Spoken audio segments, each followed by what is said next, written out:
আসসালামু আলাইকুম। স্বাগত সবাইকে।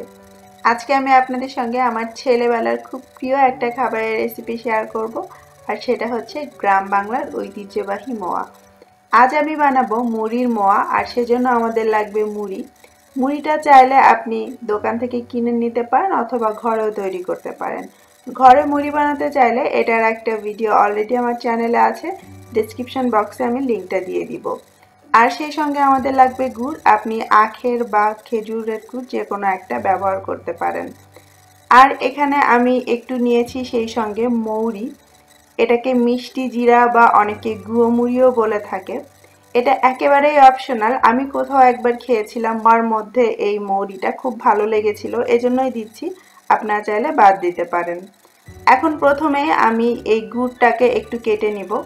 এখানে আমি খেজুরের গুড় ব্যবহার করছি, আপনি চাইলে আখের গুড় ব্যবহার করতে পারেন, তবে আখের গুড়ে অনেক সময় মোয়াটা জমাট বাঁধতে চায় না, এটা অনেকটা দানা দানা হয়ে যায়। খেজুরের গুড়ে যেমন একটা চটচটে ভাব থাকে, সহজেই মোয়া পাকানো যায়।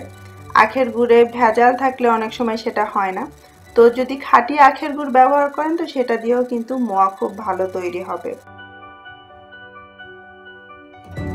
এবার চুলায় একটা প্যানে মিডিয়াম আঁচে আমি মুড়িগুলো একটু ঢেলে নিচ্ছি। এখানে আমি 150 মুড়ি নিয়েছি, মেজারমেন্ট কাপের প্রায় 4 কাপের মতো মুড়ি এখানে আছে। আঁচটা মিডিয়ামে রেখে এভাবে নেড়ে চেড়ে এটাকে ভেজে নিব। এখানে যদি আপনার মুড়িটা একদম ফ্রেশ এবং মচমচা থাকে তাহলে এটাকে ভাজার কোনোই দরকার নেই। অনেক সময় মুড়ি অনেক দিন ধরে ঘরে থাকলে একটু নেতিয়ে যায় বা মনে হয় যে মচমচাটা কম, সেক্ষেত্রে আপনি চাইলে মুড়িটাকে এভাবে মিডিয়াম আঁচে নেড়ে চেড়ে ভেজে নেবেন, তবে কোনোভাবেই যেন মুড়ি পুড়ে না যায়। এভাবে ভালো করে নাড়তে হবে এবং এটাকে মচমচা হওয়া পর্যন্ত ভাজতে হবে। 3 থেকে 4 মিনিট মিডিয়াম আঁচে ভাজলে এটা মচমচা হয়ে যাবে। এই যে দেখুন, এরকম কুড়মুড়ে হবে, আপনি একটু হাত দিয়ে ভাঙলেই বুঝতে পারবেন। এবার আমি এটাকে নামিয়ে নিচ্ছি। তারপর সেই একই প্যানে এখন আমি গুড় দিয়ে দিচ্ছি। এখানে 1.5 কাপের মতো গুড় আছে। গুড়টাকে আমি এভাবে ছোট করে নিয়েছি, এতে করে তাড়াতাড়ি গলতে সুবিধা হয়। আমি 1 কাপের মতো গুড় নিয়ে নিলাম, বাকিটা থাকলো। দিয়ে দিচ্ছি খুবই সামান্য পরিমাণ পানি। পানিটা দিয়ে এটাকে নেড়ে চেড়ে গুড়টা গলিয়ে নিতে হবে। পানি বেশি দিবেন না, তাহলে আবার অনেক সময় ধরে গুড়টাকে জাল করতে হবে।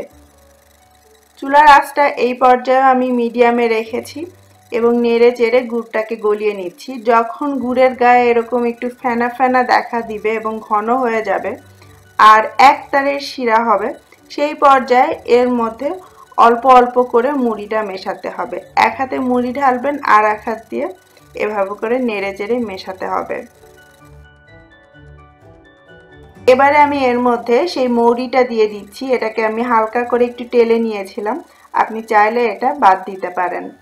তারপর এভাবে নেড়ে চেড়ে মিশিয়ে নিচ্ছি, আর চুলাটা আমি এর মধ্যে বন্ধ করে দিয়েছি, না হলে কিন্তু গুড়টা টাইট হয়ে যাবে। এবার এটাকে আমি সামান্য একটু ঠান্ডা করে নিব। খুব বেশি ঠান্ডা করা যাবে না, তাহলে কিন্তু মোয়া পাকানো যাবে না। জাস্ট এটার অতিরিক্ত গরম ভাবটা একটু কেটে যাওয়ার সাথে সাথে হাত সহ্য করতে পারে এমন গরম থাকতে এটা দিয়ে মোয়া পাকিয়ে নিতে হবে। তো হাত যাতে পুড়ে না যায়, এটা যেহেতু গরম গরমই করতে হবে, তো হাতটা একটু ঠান্ডা পানি দিয়ে ভিজিয়ে নিয়ে তারপর অল্প অল্প করে নিয়ে এইভাবে হাতের মুঠোয় করে গোল গোল বল বানাতে হবে। আপনার পছন্দ মতো ছোট বা বড় সাইজ করে আপনি বানাতে পারেন এবং খুব দ্রুত কাজটা করে ফেলতে হবে। এইভাবে করে একে একে সবগুলো মোয়া তাড়াতাড়ি করে বানিয়ে ফেলতে হবে। আমার সবগুলো মোয়া বানানো হয়ে গিয়েছে। দেখুন কত সুন্দর গোল গোল হয়েছে। এবার আমি আপনাদেরকে এর ক্রিস্পিনেসটা একটু দেখিয়ে দিচ্ছি।